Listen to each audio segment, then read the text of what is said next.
The mornings in our house had a certain kind of silence, not the peaceful, gentle kind that makes you feel safe. No, it was the heavy, lingering kind that settled into the corners like a shadow you couldn't quite shake. Too polite to call attention to itself, but too constant to forget. I stood by the sink, drying a glass I knew no one had used, staring at the marble countertops, clean, polished, cool beneath my fingers. The sunlight outside made the faucet glimmer, but somehow the warmth didn't reach me. He kissed me on the cheek before leaving. Always on the cheek. Always the same place, the same words, the same routine. I'll be back late. Don't wait up. I smiled the way I was supposed to. I meant it. Every polite nod, every soft thank you, every gesture that kept the wheels of our life turning without a hitch. It wasn't that he was unkind. He wasn't. He was thoughtful, reliable, a man who kept his promises. And yet, the space between us had turned quiet, predictable, a place where emotion had softened into something like habit. Sometimes, stability can feel like standing still in air that doesn't move. I wasn't seeking disruption. I never convinced myself of that, but I had started to miss the feeling of being truly noticed, of being seen, not just as a partner, not just as the one who kept things in order. There's a difference between being cared for and being recognized, and I had started to forget what the second one felt like. It was Friday evening. We were all at his parents' house, as usual. The big dining table, the polished wood, the quiet clinking of plates and glasses. Conversations floated on safe subjects, weather, errands, upcoming events. I sat there, doing what was expected, smiling, listening. I could feel the weight of a necklace I had picked out that morning. A small chain that didn't quite match my dress, but I wore it anyway. And then I caught his gaze. It wasn't intentional. I looked up, and he was already watching, calm. My husband's father, decades older, but sharp-eyed, still upright in posture, composed in tone. He sat at the head of the table, as he always did, asking me about the garden, about my work week, ordinary things. But something about the way he looked at me stayed a second too long. Later, I helped with the dishes. It was routine. He was in the kitchen already, leaning against the counter, the others still in the dining room. I moved past him, placing plates into the sink. His hand brushed mine, light, unhurried. I didn't move away. There was no fluster in his face, just clarity, as though he'd weighed the moment before choosing it. You've grown even more graceful, he said, his voice low, calm, as if making an observation. I didn't answer. My grip on the plate tightened. The moment passed quietly, but it stayed. Not like a spark. More like the settling of dust disturbed for the first time in a long while. The rest of the night moved on like nothing had changed. I laughed when I should, listened when expected, but his gaze across the room never wavered. Not invasive, just aware. And for the first time in a long while, I felt something stir inside me, something I thought I had forgotten. I told myself it was a fluke, a passing glance, a one-time shift. But the moment had landed, and it stayed with me the next morning as I folded laundry, as I looked in the mirror and smoothed down my dress. My husband wrapped his arms around my waist, kissed my head, asked about the day ahead. I left some documents at Dad's, he said. Could you drop them off? It was an ordinary ask. The kind you don't think about. But that morning, the idea of walking into that house, with him possibly there, made me hesitate. I told myself I wouldn't linger. I dressed casually, but precisely. A neat blouse, a skirt that fit just right. Nothing loud, but it made me pause in the mirror. Just for the drive felt longer than usual. The same streets, the same trees, but I gripped the wheel tighter. When I arrived, the house looked just as it always had, but my heartbeat picked up. He opened the door before I could knock, rolled up sleeves, smudges of some project on his hands. No surprise in his face. Come in, he said, I handed him the papers. Our fingers met, briefly, but not carelessly. You didn't have to bring them yourself, he said. His tone was light, steady. It was on my way, I replied. He nodded, set the folder down. The quiet between us didn't feel empty. It felt weighted. Would you like some tea? I should have said no, but I didn't. Sure. And I followed him into the kitchen. Everything quiet, everything intentional, restrained. Sugar? He asked, glancing over his shoulder. No, thank you. The soft clink of the spoon against the ceramic cup sounded louder than it should have. I wrapped my fingers around the warmth of the mug when he handed it to me, grateful for something solid to hold. We stood there, quietly, just the two of us, sipping tea in the kind of silence that hums. I tried to focus on the ordinary, the ticking of the clock on the wall, the faint hum of the refrigerator, the slow movement of the curtains in the breeze through the open window. But the awareness of him standing so close settled over me like a second skin. When he set his cup down, he didn't step back. His hand reached out, slow, measured. His fingertips brushed the side of my wrist, the smallest gesture, barely there, but my breath caught in my chest. I didn't pull away. His hand moved upward, following the line of my arm to the bend of my elbow. The touch was light, intentional,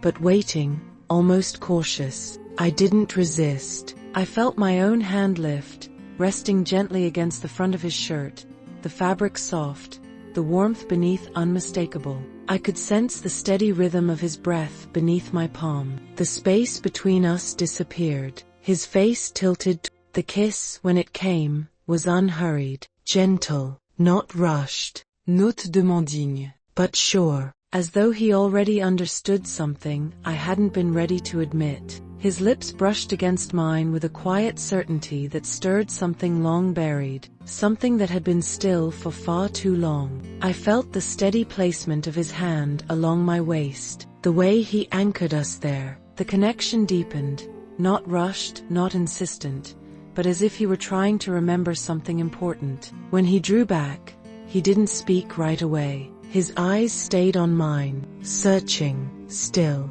I stayed silent. My voice didn't feel steady enough. He reached up, tucking a loose strand of hair behind my ear. His touch lingered a little longer than it needed to. You didn't have to come, he said again, quieter this time, but we both understood the reason. That night, I didn't sleep well. The bed felt too wide, the sheets, too crisp beneath my skin. I turned from one side to the other, listening to the quiet, even breathing of my husband beside me. His presence calm, steady, the comfort of someone who never doubted the world he lived in. Outre me, without pause. I stared up at the ceiling, the stillness around me pressing inward. Every time I closed my eyes, I felt the memory of that kiss like a whisper I couldn't quite shake. The way his hand had steadied me, how his touch had held no hesitation. There had been no uncertainty in the moment, only an opening. A crossing of something unspoken.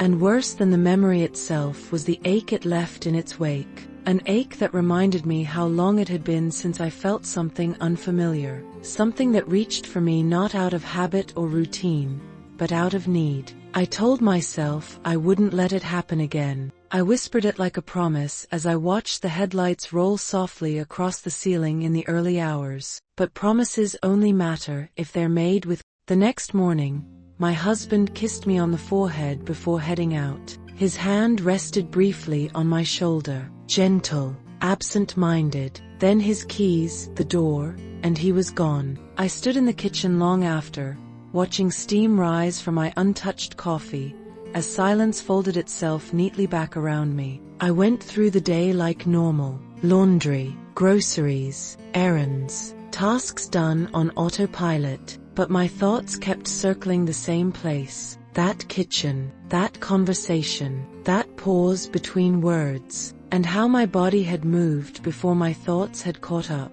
It could have ended there, a passing lapse, something I might pack away in a quiet corner and leave untouched. But simplicity has never come easy to me. The message I sent wasn't long, Just a few words, carefully chosen. I think I left something at your place. The folder. May I swing by later to pick it up? A tiny lie. The folder was still exactly where I had left it, neatly placed by the front door, but the message gave me something I needed, a pretext, a door that didn't fully close. His response came almost immediately. Of course, I'll be here. No extra words, no suggestions, just an opening. I spent the afternoon convincing myself I wouldn't go. I reorganized books, lined up spices, refolded towels I had already folded yesterday, but as the sun slipped behind the trees, I was already sliding on my shoes, purse over my shoulder, keys in hand. This time, I chose a blouse in a soft blue. Buttons done just high enough to be modest, just low enough to catch a glance. A choice that still allowed me to pretend the moment was ordinary, even as my fingers trembled slightly at the collar. The drive felt shorter, or maybe I was too focused on what came next to measure the distance. He opened the door with the same quiet calm, like he had expected me, like he knew I'd return. I left the folder by the table, he said, his voice gentle. The folder sat there, right where it had been. I could have picked it up, could have thanked him and left, but I didn't move toward the door. My steps brought me closer to him. We didn't speak. The air between us seemed to hold its breath. He stood still, composed, not pressing, not assuming, just waiting. I stepped forward. My hand lifted before I had time to second guess. My fingers skimmed the fabric along his sleeve. A pause. No tension. Just stillness. He let me close the space between us. When he reached out, it wasn't rushed. His hand came to rest at the small of my back. Steady, firm. Anchoring me in place. His other hand brushed the side of my face, fingers gentle as they tucked my hair behind my ear. I wasn't sure you'd come, he said, voice low. I wasn't sure either, I answered. The kiss came slower this time, softer, not about urgency, more about discovery, like he was learning the shape of my mouth, the rhythm of my breath. My hands found the buttons of his shirt, fingertips grazing warm skin, feeling the quiet rise and fall beneath them. It wasn't rushed. There was no urgency in the way we moved, only the careful recognition of two people standing too close to the edge, unable to step back. When we finally pulled apart, I stayed close enough to feel the warmth of him beside me. His hand still rested at my waist, fingers resting gently over the fabric of my skirt. I should go, I whispered. He didn't stop me, just let his fingers fall away, one by one, as I stepped back. The folder still sat on the table as I reached for it, gripping its edge too tightly. Mij knuckle pal against the paper. Outside, the evening air hit my face like a splash of cold water, waking me from whatever spell I'd allowed myself to fall under. But even as I drove away, hands shaking on the steering wheel, I knew I'd return. There's something risky about silence when it begins to feel like comfort, the way temptation softens when it becomes. I told myself a line had been crossed, that it should have shaken me enough to stop, but the truth settled quietly, like warmth filling a space I hadn't realized was empty. I moved through the next few days as if nothing had changed, smiling where he should, asking my husband about his work, nodding as he shared his plans for the week. He was thoughtful, as always, gentle in every way a good man should be, but his eyes never lingered over me the way his father's did. His hands held kindness, not longing. I started noticing how I dressed in the mornings, how fabric fit at my waist, the way a blouse framed my collarbone. I caught myself in the mirror more often, lingering, just a moment longer, wondering quietly who I was getting ready for.